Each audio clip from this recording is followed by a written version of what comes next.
बेटे 2004 का ये क्वेश्चन है, how many chiral compounds are possible on the monochlorination of two methyl butane, right. तो ऑप्शन 2, 4, 6, 8 दिया हुआ है। हम सबसे पहले देखते हैं कि जो हमारा पर्टिकुलर कंपाउंड है 2-मिथाइल ब्यूटेन, तो इसके स्ट्रक्चर को अगर हम देखें तो ये CH3CH और सेकेंड पोजीशन पर क्या होगा, मिथाइल, राइट। और ब्यूटेन है तो ये 4 कार्बन की चेन हो गई। ये हमारा कंपाउंड है, ठीक है। इसका मोनोक्लोरिनेशन हमें कराना है। तो मोनोक्लोरिनेशन कराने पर जो भी प्रोडक्ट हमें यहाँ बन रहे हैं उन प्रोडक्ट्स में से हमें बताना है कि कायरल कंपाउंड्स कितने होंगे। सबसे पहली बात बेटा, अगर इस स्ट्रक्चर को आप देखो तो इसमें मोनोक्लोरिनेशन अगर हमें कराना है तो हम मोनोक्लोरिनेशन कहाँ कहाँ करा सकते हैं। सबसे पहली चीज देखो, ये वाला और ये वाला ग्रुप दोनों के दोनों आइडेंटिकल हैं, राइट। तो हम क्लोरिनेशन या तो इस पोजीशन पर कराएं, ये और ये एग्जैक्टली आइडेंटिकल हैं, CH3CH3। ध्यान देना, ये CH3 ये CH3 आइडेंटिकल इसलिए हैं क्योंकि ये दोनों के दोनों ग्रुप सिमिलर CH ग्रुप से जुड़े हुए हैं। यहाँ भी बेटा ये CH3 है, तो ये नहीं बोलेंगे कि ये CH3 आइडेंटिकल है ना, ये डिफरेंट है, क्योंकि ये CH3 CH2 से जुड़ा है, जबकि ये CH3 इसी CH से जुड़ा है और ये CH3 भी उसी CH से जुड़ा हुआ है, राइट।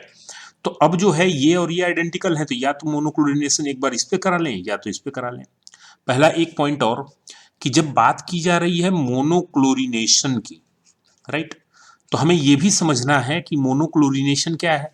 तो देखो, मोनोक्लोरिनेशन क्या है, सब्स्टिट्यूशन प्रोडक्ट। ये जो हमारा पर्टिकुलर हाइड्रोकार्बन है, इसमें एक हाइड्रोजन को हटा के सिर्फ एक क्लोरीन लगाना है। तो सबसे पहला जो हमारा काम होगा, हमें ये आइडेंटिफाई करना कि इसमें कितने हाइड्रोजन आइडेंटिकल हैं, राइट। तो हम सब डिफरेंट हाइड्रोजन्स हैं, तो सबसे पहले बेटा ये और ये जो 3 हाइड्रोजन है ना, ये आइडेंटिकल हैं, तो इनमें से हम किसी एक ही पॉइंट पर क्लोरीन को लाकर रखेंगे, एक हाइड्रोजन हटाएंगे, एक क्लोरीन रख देंगे। सिमिलरली यहाँ से हाइड्रोजन हटाएंगे और क्लोरीन रख सकते हैं, यहाँ से हाइड्रोजन हटा के क्लोरीन रख सकते हैं, और यहाँ से हाइड्रोजन हटा के क्लोरीन रख सकते हैं। यहाँ से हाइड्रोजन हटा के अगर हम क्लोरीन रखेंगे तो वो इसी के आइडेंटिकल होगा, राइट। तो ये 4 पॉसिबल स्ट्रक्चर्स बन रहे हैं। तो हम इन स्ट्रक्चर्स को पहले सेपरेट करके बना लेते हैं। सबसे पहला वाला जो हमारा कंपाउंड बनेगा वो बनेगा Cl CH2 CH CH3 CH2 CH3, right. अब यहां हम एक काम करते हैं कि हम ये जो कार्बन है ना, इसको बेटा ऐसे करके लिख लेते हैं। क्यों लिख रहे हैं अभी आपको हम बताएंगे। हाइड्रोजन को हम जो है ऐसे करके लिख लेते हैं, ये हो गया, ठीक है। ये हमारा तब प्रोडक्ट होगा जब यहां से हाइड्रोजन को रिमूव करके एक क्लोरीन उस पर रख दिया गया, तो इसका ये मोनोक्लोरो प्रोडक्ट बन गया। फिर सेकंड में हम यहां से रिमूव करेंगे, तो जो सेकंड स्ट्रक्चर हमारा बनेगा, हम ऐसे इसकी नंबरिंग कर लेते हैं कि ये फर्स्ट, ये सेकंड, ये थर्ड और ये फोर्थ स्ट्रक्चर, राइट। तो ये हमारा फर्स्ट स्ट्रक्चर आ गया। इसके बाद सेकेंड स्ट्रक्चर की अगर बात करेंगे तो सेकेंड स्ट्रक्चर में CH3 CH पे Cl आ जाएगा, और इस पर ऑलरेडी एक CH3 ग्रुप है, फिर एक CH2 और फिर एक CH3 हो जाएगा बेटा। अब फिर क्या है, इसके बाद ये सेकेंड हमारा कंपाउंड हो गया, मोनोक्लोरिनेशन जो पॉसिबल। फिर थर्ड पर अगर मोनोक्लोरिनेशन कराते हैं तो क्या बनेगा, थर्ड का मोनोक्लोरिनेशन कराने पर CH3C, यहाँ पे H, यहाँ पे CH3 और फिर यहाँ पे CH, यहाँ पे एक Cl लग जाएगा और फिर इसके बाद यहाँ CH3, ठीक है। अब यहाँ पर ये वाला जो क्लोरिनेशन जहाँ पे हुआ है, यहाँ पर ये जो हाइड्रोजन है इसको हम सेपरेट करके लिख लेते हैं बेटा, ठीक है, ऐसे हम करके लिख ले रहे हैं, ठीक। उसके बाद फोर्थ, तो जो हमारा फोर्थ स्ट्रक्चर बनेगा, फोर्थ स्ट्रक्चर में हम क्लोरीन को यहाँ से रिमूव, हाइड्रोजन को रिमूव करेंगे, तो हमारा स्ट्रक्चर क्या हो जाएगा, CH3C, यहाँ पे H आएगा, यहाँ तो H ही रहेगा, H, नीचे क्या हो जाएगा बेटा, CH3, इधर CH2, फिर इधर CH2, और एक H हटाया तो CH2 हो गया, एक Cl ला के रख दिया। ये 4 स्ट्रक्चर्स पॉसिबल हो रहे हैं। क्लियर? अब हमसे बात की जा रही है कायरल की, तो जरा देखते हैं कायरलिटी कहाँ कहाँ पे आ रही है। सबसे पहली बात बेटा, अगर यहां इसमें देखो तो ये जो कार्बन है, इस कार्बन पे 4 डिफरेंट ग्रुप अटैच्ड हैं, राइट। इस पर एक ग्रुप ये है, दूसरा ग्रुप ये है, third one this, and fourth one this. तो जो 4 डिफरेंट ग्रुप प्रेजेंट हैं यहां पर, इसके कारण ये वाला कायरन हमारा कार्बन क्या हो गया, कायरल कार्बन हो गया, राइट। तो कायरल हमसे पूछा जा रहा है, चलो तो ये हमारा एक कायरल हुआ।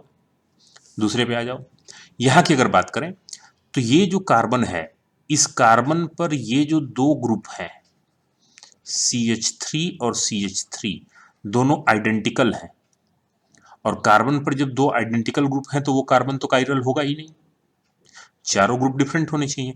यहां पर इस कार्बन पर 2 हाइड्रोजन आइडेंटिकल हैं तो ये भी कायरल नहीं है, और यहाँ पे 3 हाइड्रोजन है तो ये भी कायरल नहीं, तो ये मॉलिक्यूल हमारा कायरल नहीं है। यहाँ पे आ जाओ बेटा, देखो ये कायरल नहीं है क्योंकि ये दोनों ग्रुप क्या है, सेम है, लेकिन ये वाला कायरल है क्योंकि यहां पर एक ग्रुप ये है, second one this, third one this, and fourth one is this, ठीक। 4 डिफरेंट ग्रुप इस कार्बन पे जुड़े हैं, तो ये कार्बन कैसा हो गया बेटा, कायरल कार्बन हो गया, ठीक है। इस एग्जांपल में अगर देखें तो इस कार्बन पर ये और ये ग्रुप क्या है बेटा, सेम है, इसलिए ये कार्बन कायरल नहीं होगा। इस पर 2 हाइड्रोजन है तो ये भी कायरल नहीं होगा, इस पर 2 सिमिलर हाइड्रोजन है तो ये भी कायरल नहीं है, तो यानी इसमें भी कोई कायरल नहीं है। क्लियर? मतलब ये जो हमारे 4 मोनो क्लोरो डेरिवेटिव्स बन रहे हैं, इसमें से ये 2 कंपाउंड ऐसे हैं जो कि क्या है, कायरल बन रहे हैं। क्लियर बेटा? तो अब देखो कायरल में क्या होगा, एक फॉर्म जो होगा वो हमारा डी होगा, और दूसरा फॉर्म क्या होगा उसका, एल होगा, दोनों पॉसिबिलिटी होगी। फिर उसी तरीके से अगर ये कायरल है तो इसका भी एक डी फॉर्म होगा और एक एल फॉर्म होगा, राइट। तो अब अगर बेटा यहां हमसे पूछा जाता है कि जो मोनोक्लोरिनेशन हम करा रहे हैं इस कंपाउंड का 2 पर मिथाइल ब्यूटेन, तो उसमें कितने कायरल कंपाउंड्स की पॉसिबिलिटी है, राइट। तो अगर सिर्फ और सिर्फ हम स्ट्रक्चरल आइसोमर कंसीडर करते हैं तब तो हमारा आंसर केवल 2 आएगा, राइट, कि दिस एंड दिस।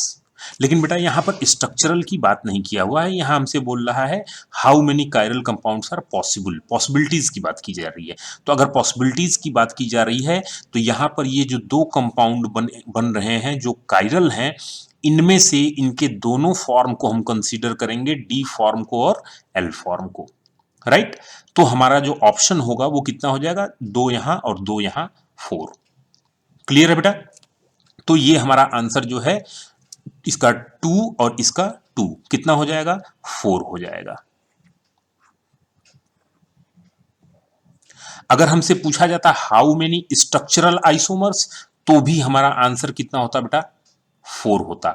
अगर टोटल नंबर ऑफ आइसोमर्स पूछा जाता तो हमारे आंसर कितने हो जाते, 6 हो जाते। अगर यहीं पर क्वेश्चन हमसे पूछा जाता टोटल आइसोमर, टोटल पॉसिबल, ठीक, आइसोमर्स, तो हमारा आंसर क्या होता बेटा, देन आंसर इज 6। 4 ये, 2 एंड 2, एंड ये 4 नॉन कायरल के। क्लियर है? तो आंसर हमारा 6 हो जाएगा इसका, ठीक है बेटे, ओके।